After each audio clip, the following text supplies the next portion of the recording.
میں ہوں آپ کا میزبان ارشد شریف۔ ہمارے ملک کی ایک خاص بات ہے جو دنیا کے کسی بھی مہذب ملک میں نہیں ملتی۔ ہمارے ملک کے بڑے بڑے لوگ اور ان کے بچے یہ سمجھتے ہیں کہ وہ قانون کی گرفت سے بالا تر ہیں۔ نہ صرف یہ بلکہ قانون نافذ کرنے والے ادارے بھی ان بڑی شخصیات کے ساتھ ملی بھگت سے قانون کی دھجیاں بکھیر دیتے ہیں۔ ایسے ہی حالات پنڈی کار ریس کے حادثے میں بھی سامنے آئے۔ 5 دسمبر کو ہونے والی کار ریس میں 5 افراد اپنی جان سے ہاتھ دھو بیٹھے۔ ان میں ایک 11 سالہ بچہ بھی شامل تھا۔ ان 5 افراد کی موت کا ذمہ دار کون ہے؟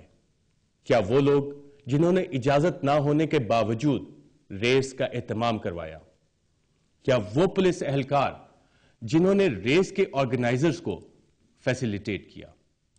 اس سے پہلے کہ میں آپ کو پولیس کے رول کے بارے میں بتاؤں، یہ جاننا ضروری ہے کہ اس ریس کے آرگنائزرز کون تھے۔ ان میں سے ایک نام آتا ہے عاطف شیخ کا، جو جنرل ریٹائرڈ پرویز مشرف کے پرنسپل سیکریٹری کے داماد ہیں، مگر D I G special branch کی رپورٹ کے مطابق ان کے صاحبزادے ہیں۔ دوسرا نام ہے علی ریاض ملک کا، جو بحریہ ٹاؤن کے ملک ریاض کے بیٹے ہیں۔ اور تیسرا نام ہے ماجد نعیم کا، جو اس گاڑی کا ڈرائیور تھا جس سے 5 لوگوں کی ہلاکت ہوئی۔ ماجد نعیم ایک سابق فیڈرل سیکریٹری خالد نعیم صوفی کے صاحبزادے ہیں۔ جب رپورٹر کی ٹیم نے اس کیس کی تحقیقات شروع کی تو یہ معلوم ہوا کہ پولیس کار ریس کے اہتمام سے لے کر حادثے کے بعد تک مشکوک کردار ادا کرتی رہی ہے۔ کیا اس کی یہ وجہ تو نہیں کہ اسلام آباد کے انسپیکٹر جنرل پولیس کلیم امام کے بھائی بحریہ ٹاؤن دبئی میں مینیجر ہیں؟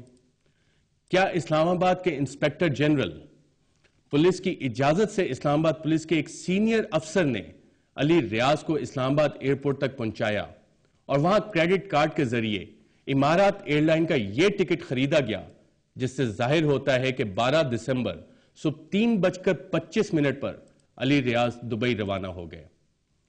ایئرپورٹ کی یہ ایگزٹ سٹیمپ علی ریاض کے پاسپورٹ پر ہے۔ اس سے پہلے کہ ہم پولیس کے رول پر بات کریں، کچھ سوالات کا جواب معلوم کرنا بہت ضروری ہے۔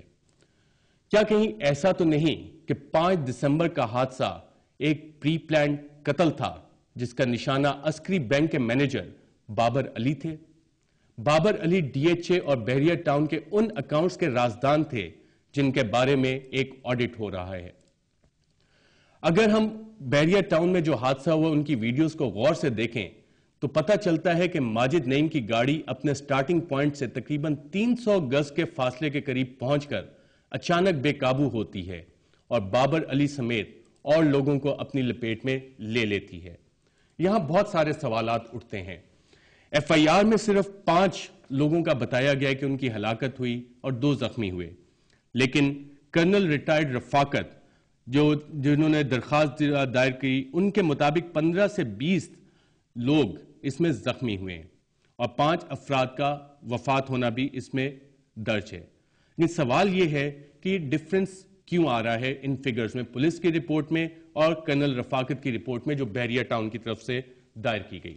ناظرین، میں آپ کو یہاں پہ یہ بھی بتاتا چلوں، پنجاب حکومت کے ذرائع سے ہمیں پتہ چلا ہے کہ سی پی او راول پنڈی کو تبدیل کیا جا رہا ہے اور ان کے خلاف ڈسپلنری انکوائریز شروع ہو رہی ہیں۔ آئی جی پنجاب کو کہا گیا ہے کہ وہ ایک پینل کا نام دیں جو سی پی او راول پنڈی کو ریپلیس کرے گا۔ اس کے ساتھ ساتھ ڈی آئی جی اور ڈسٹرکٹ کوارڈینیشن آفیسر نے جو بھی لیٹرز لکھے ان سب کو اس چارج شیٹ کا حصہ بنایا جائے گا جو کہ سی پی او کے خلاف ہوگی۔ اس کے ساتھ ساتھ پنجاب حکومت نے وفاقی حکومت کو کہا ہے کہ ایک ریفرنس تیار کریں اور ڈسپلنری پروسیڈنگز کریں سی پی او کے خلاف۔ ناظرین، اس کیس میں بہت سارے سوالات اٹھتے ہیں۔ کیا اس کار ریس کا انعقاد لیگل تھا یا اللیگل تھا؟ کیا اس میں مین سلاٹر انوالوڈ ہے یا پری میڈیٹیٹڈ مرڈر ہے؟ اور اس کے ساتھ ساتھ کیا وہ لوازمات جو کسی بھی اس طرح کی ریس کے لیے ہیں وہ پورے کیے گئے تھے یا نہیں؟ ان سوالات کا جواب معلوم کریں گے ایک وقفے کے بعد۔